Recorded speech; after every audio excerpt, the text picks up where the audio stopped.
So listen, why didn't anyone tell me about the Netflix show, The Ultimatum, Queer Love? Why? Why? Because they queer? Because they LGBTQIA+?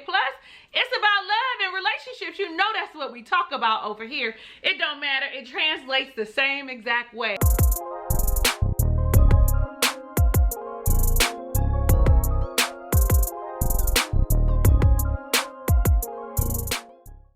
What's up? How you doing? Ray of Sunshines. I am your girl Talisa Ray, wife coach, and we are reviewing The Ultimatum, Queer Love. That is on Netflix. All the episodes are out. I'm behind, but I'm catching up, and I am enjoying this show. It is a show about 5 couples where one person in each of the relationships has given an ultimatum to be married. Okay? And at the end of this experiment, you're either going to break up, get engaged, or walk away with another partner. What? Yes, they all like to throw that curveball in.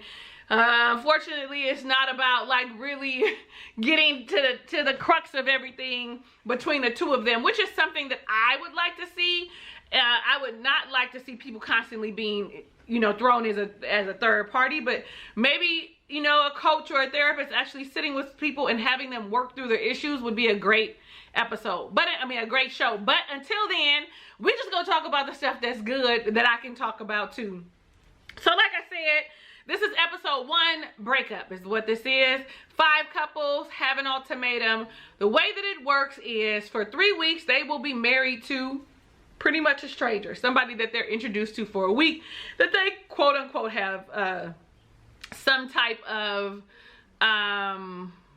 compatibility with, based on what, I don't know. And then after that 3 weeks is over, they are going to spend 3 weeks with their original partner. So they technically aren't broken up, but they are for this 4-week time frame. 1 week to get to know other people and to meet them, and then 3 weeks being in a mock marriage per se. Okay, they're not really married, but so you can see what it feels like to be married. So this episode, let's talk about the couples a little bit, because that's really what we saw. The first couple we were introduced to was Xander and Vanessa.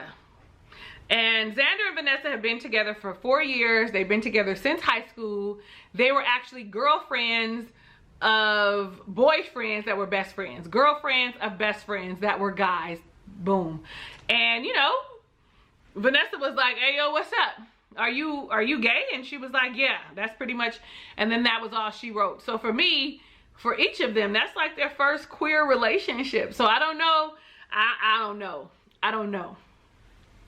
And let me tell you that, let's start with, I am not an LGBTQIA plus expert. I am a person expert. I know about people. I know about relationships. And yes, I did call myself an expert. You should be calling me one too, okay? Nevertheless, so I'm going to give my entire opinion no matter what it is. I'm giving my opinion because it's surrounding love. Did I tell y'all that already? Because y'all be funny.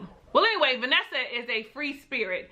Too free if you ask me. And Xander seems very square, very, you know, very matter of fact, very I know what I want.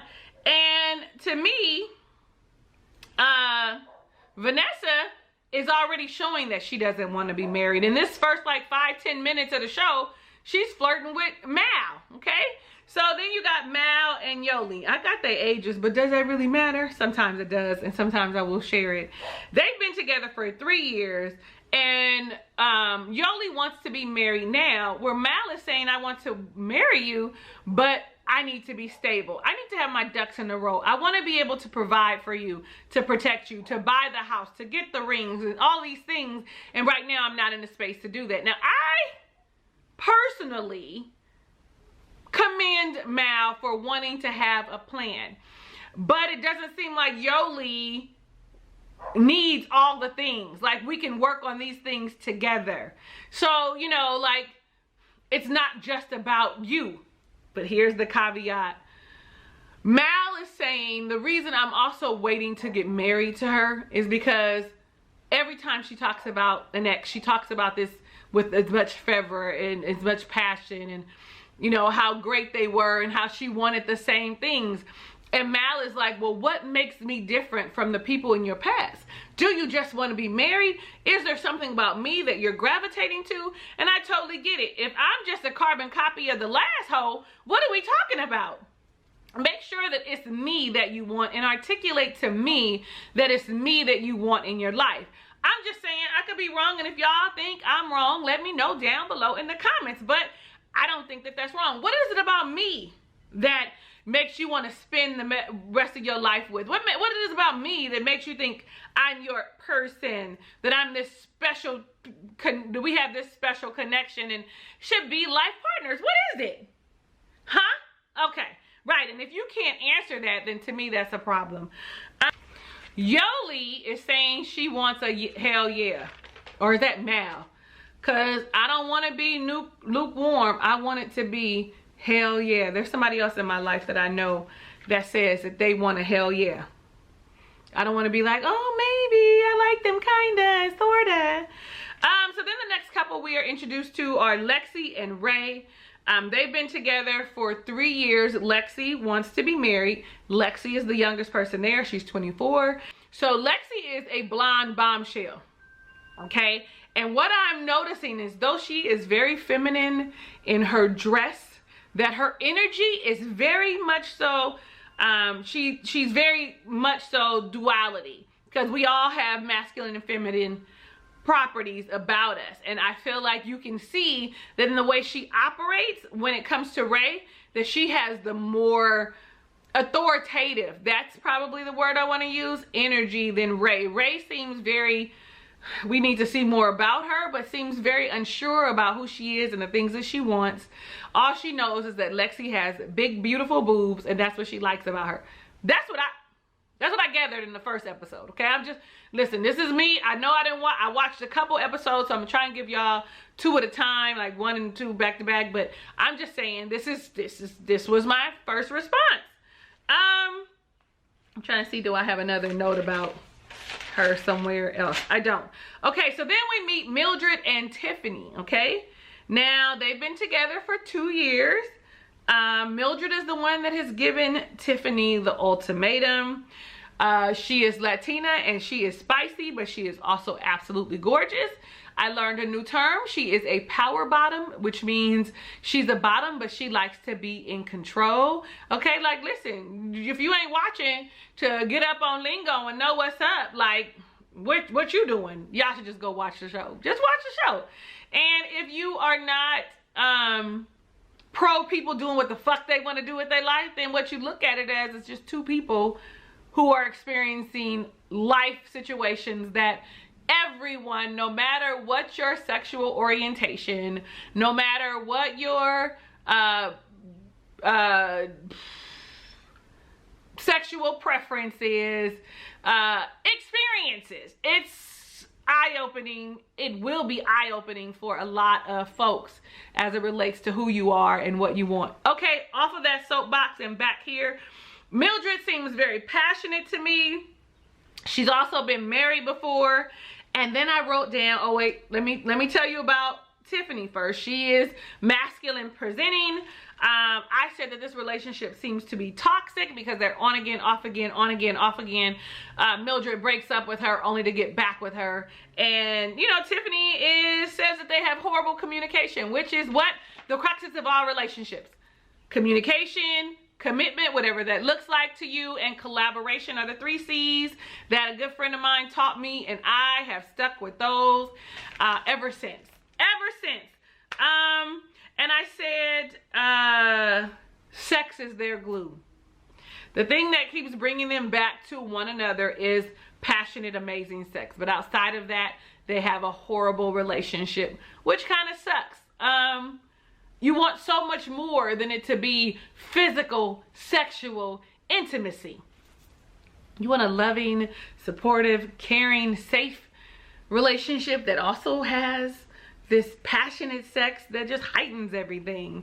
You know, and that was just a brief, like a brief. If we go through, if we write down what we want, it's not going to be, you know, that brief. Nevertheless, we then meet Ossie and Sam, who have been together for a year and a half. Now, Aussie is 42 and is the oldest person of the group. Sam is the one that gave the ultimatum. Aussie is like, I need to live with you for 5 years before I get married. So you don't want to get married until you're 47. And I'm all like,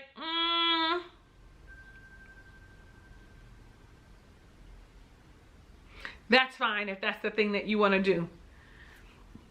In episode 2, I'll give you a little bit more. I probably could have did both of these episodes together, but I'm not. Because in episode 2, I'm going to give you a little more insight on what I think about Aussie and Sam.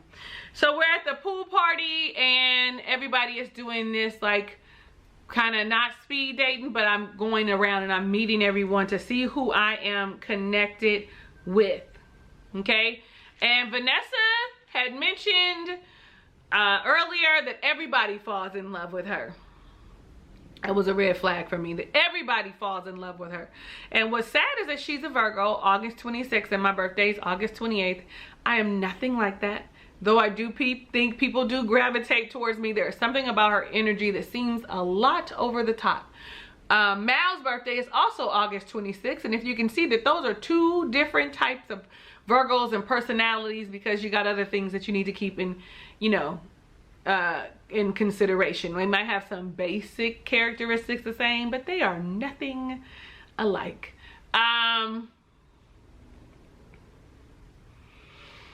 So everybody, you know, I'm not gonna go each person, but people are seemingly looking like they are starting to connect and have conversations and want to see each other again. But there's a cocktail party later, and Vanessa is like, this might seem bad, but I want to know who's everybody's number one.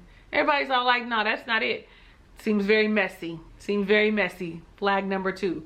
So actually, we're probably on flag number 3, because after the first night and Vanessa walked away, she was like, I'll be talking to you later, Mal. We'll be together, Mal. You know, because she sees Mal, and Mal is an attractive woman. I wish they gave their pronouns, because I don't want to be like she, her, and their pronouns are them, they. But since I don't know, we're going to go with, you know, biological pronouns. Okay, y'all don't be mad at me. They didn't share their pronouns, but these are the ones that I'm going to use until someone says otherwise. Okay, because I'm not one to get on the websites and be looking and doing all that research. I'm just giving you what I see on the show. So if you got extra information, you know where to go, because likely this is your first time here. If you watch this show, this is your first time seeing a review that I have ever done. Likely. Now, that was flag number 1. Hey, Mal, I'll see you later. Flag number 2 was everybody falls in love with me. Flag number 3 is who's your number 1? And everybody is like, what? I'm not finna do none of that. I'm not doing that. And Yoli says something slick, but I don't know what it is. I wrote down, though, Vanessa and Mal are both open to polyamorous relationships and open relationship. Sounds like it to me. We may have to have a conversation about ethical non-monogamy soon, or they might just be into let's have a little good time, because you know they talked about Xander, Vanessa, and Mal having themselves a party of 3. Nevertheless, Vanessa and Lexi seem to have connected, which seems like an odd pair to me. But this is where I notice that Lexi is really stable, really knows what she wants. She might be 24, but she has some goals, you know, and she's tired of being the one to take care of everybody. Wants her girlfriend to be able to, you know, speak up and do things for herself. And then Vanessa claims to have, you know, have that same like vibe. Vanessa is just saying what needs to be said to get with whomever she wants. Because I wrote down Vanessa and Lexi connected, Vanessa and Ray connected. Lexi and Ray are a couple. I said she's connecting with everyone and telling everybody the same damn thing. There's something about you. I wouldn't normally go for your type. Go back, play it back, okay? Listen. Y'all let me know how you feel about this first episode. I'm all in because this dynamic for me, is going to show the vulnerability of people, which is something we don't always see in hetero relationships. Like, I feel like it's all going to be on the table. Vulnerability is going to be out there. We're going to be able to see the jealousy, the conversations, the hard moments, like, we're going to be able to see it all. So I'm really excited about where this season is going. I am your girl, Talisa Ray. Thank you so much for watching my review of The Ultimatum Queer Love, Season 1, Episode 1, The Breakup. If it's your first time visiting my channel, you definitely need to go ahead and click the subscribe button and the notification bell so that you're alerted of when I upload the next episode of The Ultimatum Queer Love. Like the video because you like me and my delivery, or because you think I'm pretty, or because I'm funny, or because my teeth look really white. They kind of beige though. We keeping it a band. Share it with your friends so they can come in and join us in the conversation. Know that I love you in real life and want every good thing that God has in store for you, even if you don't know what that is for yourself. Hugs and kisses and lots of love. I will see you on the next review.